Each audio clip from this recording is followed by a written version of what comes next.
माननीय रिकेश सेन जी, माननीय गजेंद्र यादव जी, अतिथि दीर्घ स्वीकार करें। Commissioner sir, IG sir, SP महोदय, आपसे निवेदन, समस्त आइए आप लोग, आप सभी से निवेदन, अतिथि दीर्घ स्वीकार करें।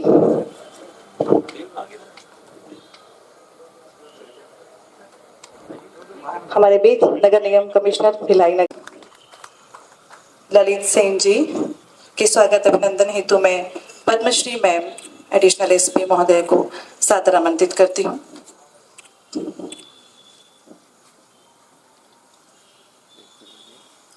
आज का यह गरिमामय अवसर जब देश में आज से 3 नए कानून, नई धाराओं में केस दर्ज होंगे। हमारे बीच कमिश्नर महोदय के स्वागत अभिनंदन हेतु मैं श्री वेदव्रत सिरमौर जी को सादर आमंत्रित करती हूँ। तालियों के साथ अभिनंदन स्वागत।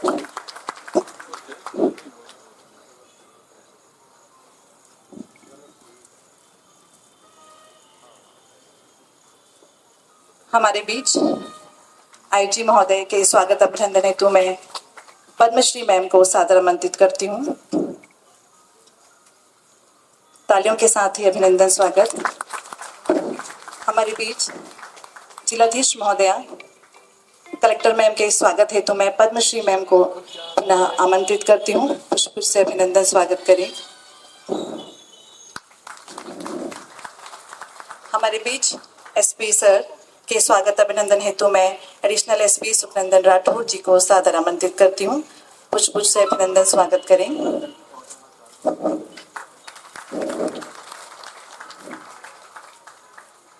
हमारे बीच डीएफओ सर के स्वागत अभिनंदन हेतु मैं डीएसपी ट्रैफिक श्री सतीश ठाकुर जी को सादर आमंत्रित करती हूँ। पुष्प के माध्यम से आज के गरिमामय अवसर पर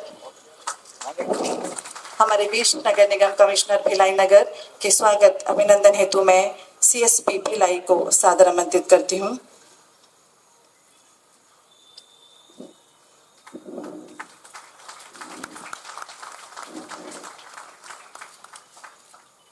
धन्यवाद सर, धन्यवाद आप सभी का। आइए, यह गरिमामय ऐतिहासिक पल आज के कार्यक्रम में स्वागत उद्बोधन हेतु मैं एसपी महोदय जी को सादर आमंत्रित करती हूँ। स्वागत उद्बोधन हेतु। महत्वपूर्ण और शुभ बेला पर मैं मंच पे उपस्थित विधायक द्वय श्री गजेंद्र यादव जी एंड रिकेश सिंह जी, तो मैं पुलिस परिवार दूल की तरफ से हार्दिक स्वागत करता हूँ। और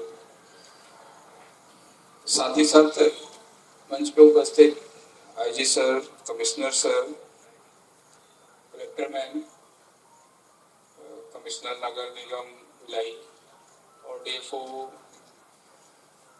इन सभी लोगों को दुर्ग पुलिस की तरफ से मैं स्वागत और अभिनंदन करते हुए इस प्रोग्राम में आने के लिए,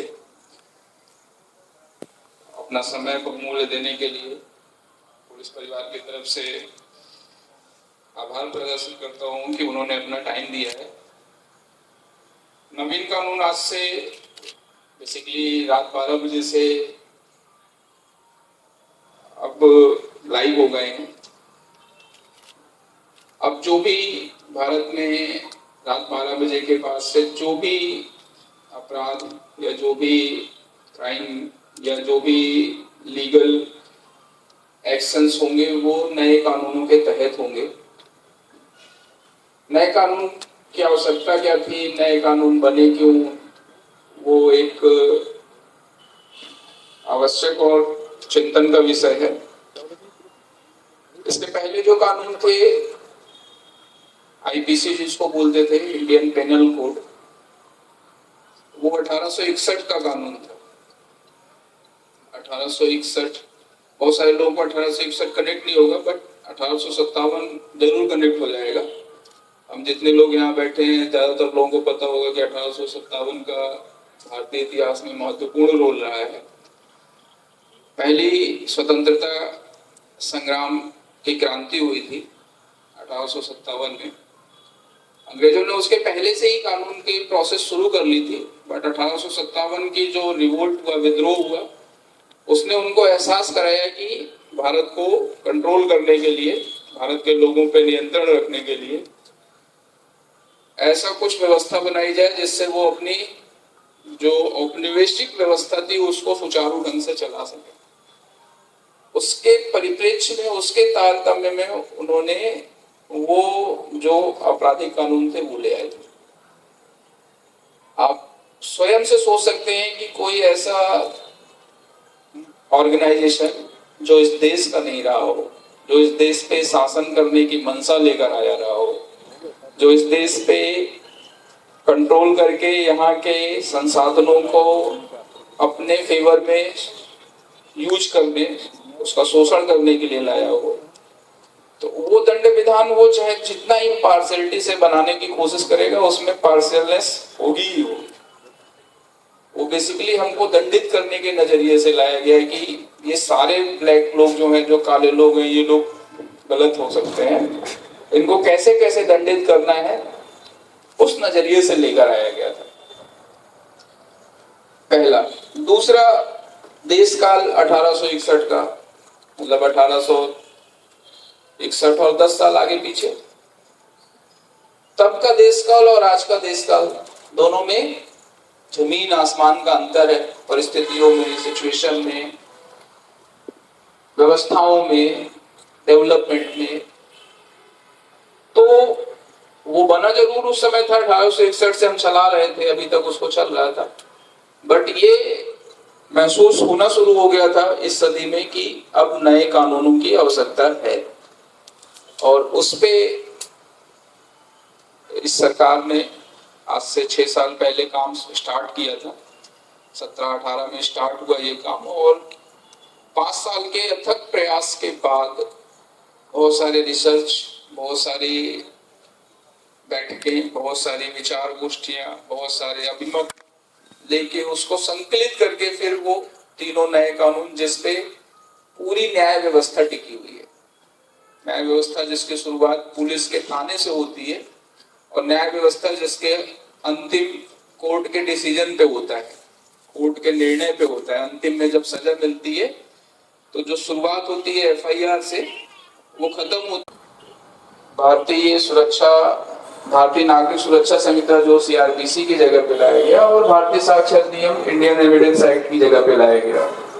इसकी जरूरत ही इसलिए महसूस हुई कि अब हम जो कमियां चल रही थी, जो दृष्टिकोण में पहले रखा गया था, उस दृष्टिकोण को बदलकर, उन कमियों को दूर कर एक ऐसी व्यवस्था ले आए, खरी उतरे।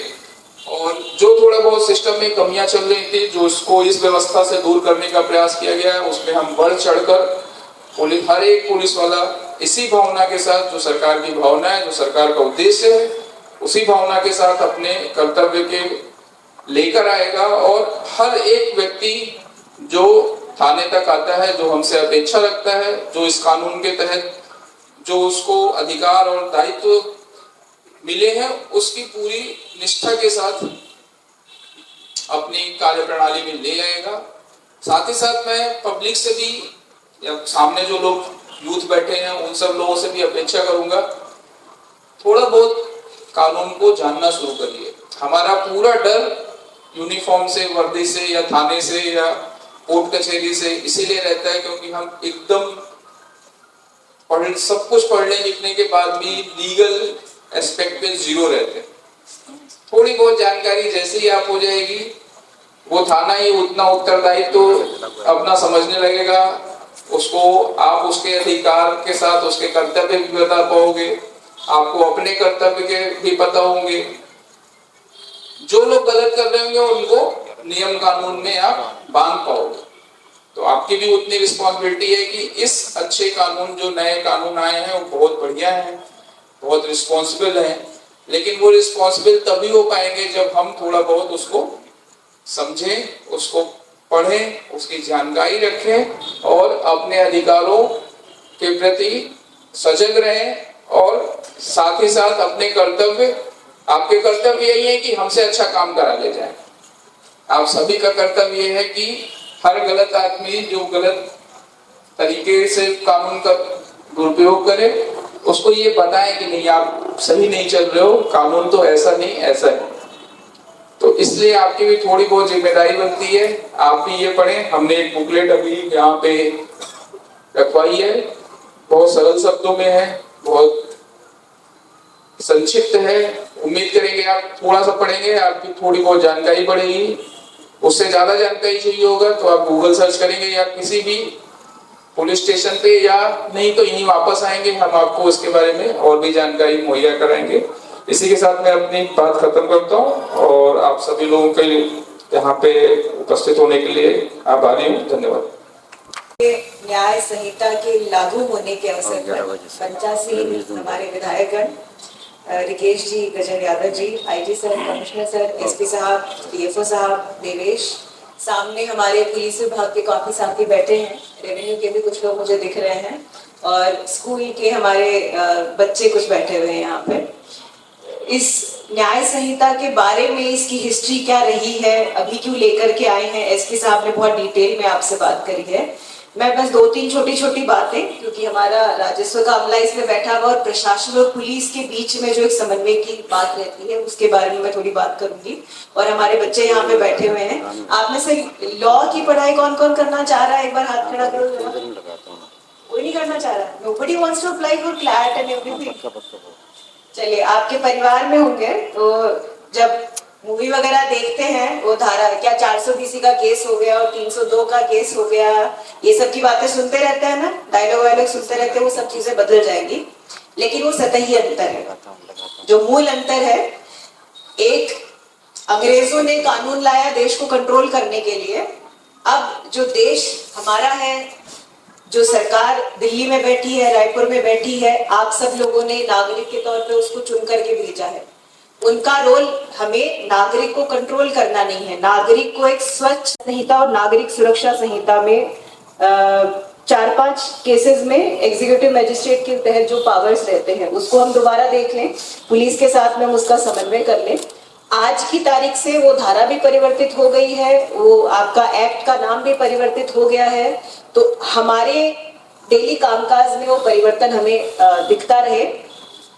ट्राइबल विभाग से भी लोग मुझे दिख रहे हैं, यहाँ पे महिला बाल विकास बैठे हैं। हम महिला बाल विकास के साथ अलग से इस एक्ट के बारे में मीटिंग कर नहीं पाए हैं अभी तक। तो आपके भी कर्मचारियों के साथ में जुवेनाइल जस्टिस बोर्ड के लोग रहते हैं, सीडब्ल्यूसी के लोग रहते हैं। महिला अपराध को लेकर के, बाल अपराध को लेकर के बहुत सारे परिवर्तन इसमें हुए हैं। जब थाने में प्रथम सूचना होती है तब से लेकर के उसका एविडेंस होता है, बयान होता है, बहुत सारे उसमें चेंजेस हुए हैं। हमारी अवेयरनेस इस पे रहे। बाकी हमारे साथी हैं, धीरे धीरे जब काम में आएंगे चीजें तो हमें और इसकी समझ बढ़ेगी। लॉयर्स भी कुछ पीछे मुझे आते हुए दिखे थे, बार के साथ में भी हम इसमें अलग से कार्यक्रम करेंगे। मैं बस जिला प्रशासन की ओर से हमारे मंच को और हमारे जितने नागरिक के प्रतिनिधि के तौर पे हम बैठे हैं, हम यही आश्वस्त करते हैं कि जिस विजन के साथ में इस एक्ट को चेंज किया गया, ऑब्सोलीट एक्ट्स को हटाया गया है, जो हमारे विक्टिम है, जो पीड़ित है, उनको सुरक्षा के साथ में समय सीमा में उनको न्याय मिले, उस पर फोकस किया गया है। पूरे प्रशासन की जिम्मेदारी यही है और हम इसको करके उसी के हिसाब से हम कार्रवाई करके दिखाएं। मुझे पूरी उम्मीद है पूरा प्रशासनिक अमला इसमें उसी के हिसाब से कार्रवाई करेगा। और अवेयरनेस को लेकर के, अब चूंकि जो दूसरा जो एक्ट है भारतीय नागरिक सुरक्षा संहिता, हम नागरिक के तौर पे बैठे हैं। एसपी साहब ने भी कहा कि हमें हमारे राइट्स के बारे में, रिस्पॉन्सिबिलिटी के बारे में पता रहना चाहिए। आपके साथ में गलत, स्पेशली सब लोग पढ़े लिखे हैं, गलत तब होता है जब हमें हमारे अधिकार नहीं पता और जो शासकीय विभाग विशेष रूप से हैं उनकी जो जिम्मेदारियां हैं हमारे लिए, उनके बारे में हमें अवेयरनेस नहीं होती है। तो कानून की भाषा बड़ी थोड़ी सी आपको ड्राई लगती है बहुत बार। ये एक्ट है, वो एक्ट है, ये नियम है, वो अधिकारी है, वो है। लेकिन जो बुकलेट है बहुत ही सिंपल तरीके से है, इसी को भी अगर पढ़ लेंगे तो मोटी मोटी चीजें हमें पता रहेगी। और उसी के साथ में हमारे और हमारे परिवार के साथ में कोई लापरवाही की वजह से कोई गलती ना हो, इसका हम जरूर से ध्यान रखें। चर्चा में आता रहना चाहिए। जिला शिक्षा अधिकारी यहाँ पे उपस्थित नहीं है, एडीएम साहब, स्कूलों में भी 10th और 12th के स्कूलों में भी हम बेसिक चर्चाएं इसके साथ होती रहे। ट्रैफिक के बारे में बात करने जाते हैं, नशा मुक्ति पे बात करने जाते हैं, तो उसके साथ इस एक्ट पे भी थोड़ी बहुत चर्चाएं हमारी हो जाए। आप सभी को उपस्थित हुए पुलिस प्रशासन की टीम ने पिछले 1 महीने से लगातार कार्रवाई कर रहे हैं और आज भी सभी थानों में कार्यक्रम हो रहे हैं। आपने आमंत्रित किया यहाँ पे, आप सबको बहुत बहुत धन्यवाद। जय हिंद, जय भारत। आमंत्रित करती हूँ साथ अतिथि उपस्थित।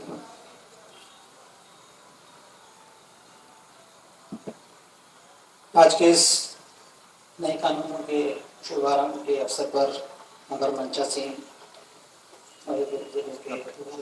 श्री रिकेश सिंह जी, श्री गजेंद्र यादव जी, कमिश्नर साहब, कलेक्टर मैडम, एसपी साहब, डीएफओ साहब, नगर निगम कमिश्नर साहब, यहाँ पर उपस्थित जिला प्रशासन और पुलिस प्रशासन के समस्त अधिकारी, कर्मचारीगण, स्टूडेंट्स, पत्रकार बंधु, लेडीज एंड जेंटलमैन, जैसा अभी एसपी साहब और कलेक्टर मैडम ने बताया कि ये जो नए कानून आज से लागू हो रहे हैं, इनका नाम है भारतीय न्याय संहिता, भारतीय नागरिक सुरक्षा संहिता और भारतीय साक्ष्य अधिनियम। ये कानून हमारे 3 नए पुराने कानूनों को रिप्लेस करेंगे। तो इनके नाम से ही ये जो हमारी संसद की मंशा है इन कानूनों को लागू करने के पीछे, दंड से न्याय की ओर बढ़ना। तो पहले भारतीय दंड संहिता होती थी और भारतीय न्याय संहिता। तो इस कानूनों में जो भी चेंजेस हुए हैं, जो भी प्रोविजन ऐड हुई हैं या जो भी प्रोविजन हटाई गई हैं, वो सभी इस ओर इशारा करती हैं कि जो पहले मंशा दंड की रहती थी वो न्याय करने की है। तो इससे एक चीज़ और उभर कर आती है कि विक्टिम सेंट्रिक अप्रोच इस कानूनों की है। मतलब जो पीड़ित है उसको केंद्र बिंदु मानते हुए सारे कानूनों को परिभाषित इसमें किया गया है, सारी धाराओं को परिभाषित किया गया है। उदाहरण के तौर पर जो भारतीय नागरिक सुरक्षा संहिता है उसमें चेंजेस इस प्रकार लाए गए हैं कि जो पुलिस है और न्यायालय है, इनकी जिम्मेदारी फिक्स की गई है कि कैसे पीड़ित को न्याय मिल सके, उसको सेंटर में रखते हुए। जैसे एफआईआर है, एफआईआर करने के लिए अभी थाने में जाना जो है आज की डेट में कंपलसरी है। और जब भी आप किसी ऐसे थाने चले जाते हो जहाँ पे अपराध घटित नहीं हो, दूसरे थाने की जुरिस्डिक्शन है, तो वहाँ से आपको फिर वहाँ दूसरी जगह भेजा जाता है। और कई बार हो जाता है कि पीड़ित को इधर उधर भटकना पड़ता है। तो उसमें अभी ये प्रावधान ला दिया गया है कि जिस थाने में भी आप जाएंगे वहाँ पर एफआईआर आपकी दर्ज की जाएगी और जिस संबंधित थाने का अपराध बनता है उस थाने को वो एफआईआर ट्रांसफर करने की जिम्मेदारी पुलिस विभाग की होगी। पीड़ित को भटकना नहीं पड़ेगा। दूसरा, एक EFIR का इसमें प्रावधान किया गया है कि आप इलेक्ट्रॉनिक माध्यम से भी एफआईआर करवा सकते हैं, चाहे वो ईमेल के माध्यम से हो चाहे फ़ोन के माध्यम से हो। उसके लिए हमारे जिला दुर्ग के कंट्रोल रूम के ईमेल आईडी और मोबाइल नंबर जारी किए गए हैं। इसमें केवल एक रुकावट आती है कि कुछ लोग इस कानून का दुरुपयोग करने के लिए या गलत झूठी शिकायत करने के लिए उसको दूर से बैठकर अगर ईमेल कर दें तो पुलिस का विक्टिम जो है टारगेट ना बन जाए कोई दूसरा व्यक्ति। तो इसलिए ये इसमें प्रावधान रखा गया कि 3 दिवस के अंदर उस आदमी को थाने में आकर अपनी शिकायत पे साइन करने का। तो दोनों तरीके से अब ये फायदेमंद है। जो जेन्युइन कंप्लेंट हैं वो उस पर तुरंत पुलिस एक्शन लेने के लिए बातें होगी। उदाहरण के तौर पर आप जैसे कहीं ट्रेवल कर रहे हैं या कहीं बाहर गए हैं, पीछे से आपको पता चला कि आपके घर में चोरी हो गई है, तो आज की डेट में आपको वहाँ पे एफआईआर कराने के लिए जहाँ पुलिस को रिपोर्ट करने के लिए खुद उपस्थित होना पड़ता है, जिसका भी इस EFIR के माध्यम से समाधान हो सकेगा। पुलिस जाके तुरंत घटनास्थल का मुआयना कर सकेगी और सूचना संकलन के माध्यम से अगर आरोपी जो हैं संबंधित उनको पकड़ भी सकेगी, जो प्रावधान पहले नहीं था। उसी प्रकार जो पीड़ित हैं उनको एफआईआर की कॉपी प्रदान करना कंपलसरी है। साथ ही पुलिस के लिए समय सीमा भी इसमें बाध्य कर दी गई है कि 90 दिन के अंदर अंदर जो भी केस में आपकी इन्वेस्टिगेशन हुई है उसकी डिटेल पीड़ित को देना जरूरी है। आप अपने अधिकार से एफआईआर के 90 दिन के बाद अपनी इंफॉर्मेशन मांग सकते हैं कि मेरी एफआईआर में क्या प्रोग्रेस हुई। सेम टाइम पे न्यायालय जो है, न्यायालय के लिए भी समय सीमा बांधी गई है कि किसी केस में जो डिफरेंट स्टेजेस होती हैं कोर्ट में ट्रायल की, उसकी कब उसमें चार्जेस फ्रेम करने हैं, कितने दिनों में जजमेंट इशू करनी है। तो ये सारे प्रावधानों से पीड़ित जो है, पीड़ित को न्याय समय से मिलने की जो संभावना है वो अधिक हो जाती है। जो कानून का दुरुपयोग कुछ लोगों द्वारा किया जाता है वो कम हो सकता है। जैसे आपने एक पुरानी सन्नी देओल की पिक्चर थी जिसमें वो डायलॉग कहता है कि तारीख पे तारीख मिलती है, तो अब वो जो प्रावधान थे बदलने के कारण वो जो हरासमेंट जो होती है विक्टिम्स को, वो उससे उसमें कमी आने के चांसेस हैं। और पूरी उम्मीद है कि जो हमारी न्याय प्रणाली है और पुलिस व्यवस्था है वो उसमें सुधार आएगा और पीड़ित को जल्दी न्याय मिलने के चांसेस होंगे। आज यहाँ पर ये कार्यक्रम इस प्रकार और भी बहुत सारे प्रावधान हैं जिनको कि संक्षिप्त रूप में इस छोटी सी बुकलेट के द्वारा दर्शाया गया है। मुझे पूरी उम्मीद है कि जो हमारे इन्फॉर्म्ड सिटीजन्स हैं वो पुलिस को और प्रशासन को इन कानूनों को इम्प्लीमेंट करने में मदद करेंगे, क्योंकि नए कानून हैं, कुछ प्रावधानों की व्याख्या जो है समय समय पर कोर्ट्स द्वारा की जाएगी कि कुछ को समझने में मिसअंडरस्टैंडिंग ना हो। तो मेरी ये आप सबसे रिक्वेस्ट रहेगी, हमारे जनप्रतिनिधियों से भी, कि लोगों को इसके बारे में जागरूक करें।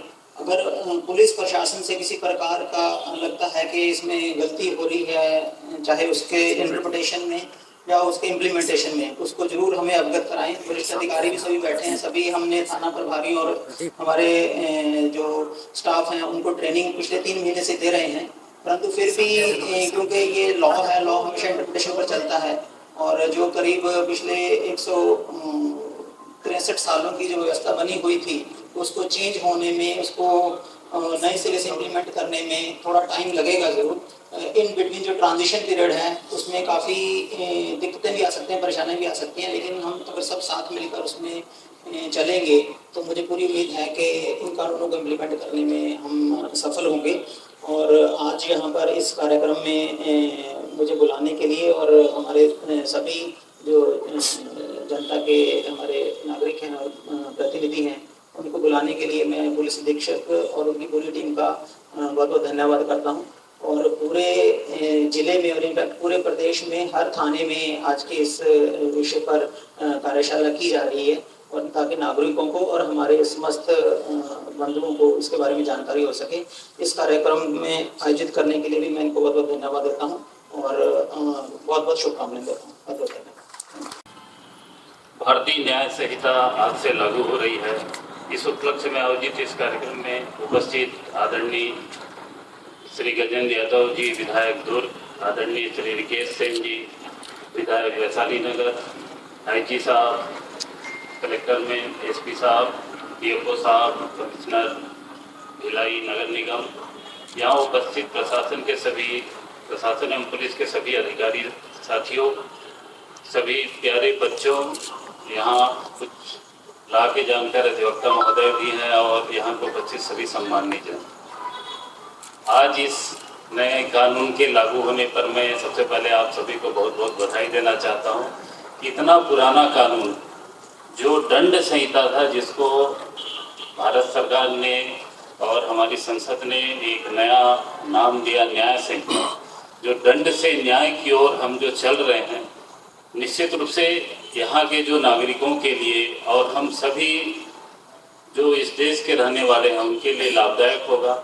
आप सभी जानते हैं कि कैसे भारत के जो पुराने कानून थे उस पर न्याय में कई तरह की दिक्कतें हो रही थी, कुछ प्रावधान स्पष्ट नहीं थे। दूसरा, जो न्याय मिलने में जो देरी हो रही थी, सबसे ज़्यादा समस्या हम सबको, एक आम नागरिकों को झेलना पड़ता है कि न्याय मिलने में काफ़ी देरी होती है।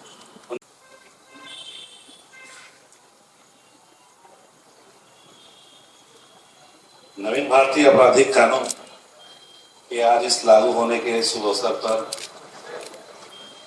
यहाँ पर उपस्थित वैशाली नगर क्षेत्र के लोकप्रिय विधायक भाई के सिंह जी, कार्यक्रम में उपस्थित संभाग आयुक्त आदरणीय राठौर साहब, आदरणीय आईजी साहब, मैडम कलेक्टर मैडम, आदरणीय एसपी साहब, डीएफओ साहब और भिलाई नगर निगम के आदरणीय आयुक्त महोदय, उपस्थित सभी पुलिस प्रशासन के और जिला प्रशासन के अधिकारीगण, पुलिस विभाग के कर्मचारीगण, स्कूली छात्र छात्राएं और प्रेस मीडिया के साथियों,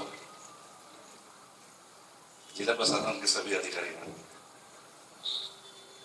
जैसे कि हमारे पूर्व वक्ताओं ने कहा, भारतीय दंड संहिता से भारतीय न्याय संहिता बनने में 163 साल का सफर हम सब किए। पहले जो भी कानून हुआ करता था अंग्रेजों के जमाने का कानून था, उसमें पब्लिक को कैसे कंट्रोल करना, जनता को अपने अंडर में कैसे रखना, उसके लिए वो कानून बनाया गया था अंग्रेजों के द्वारा।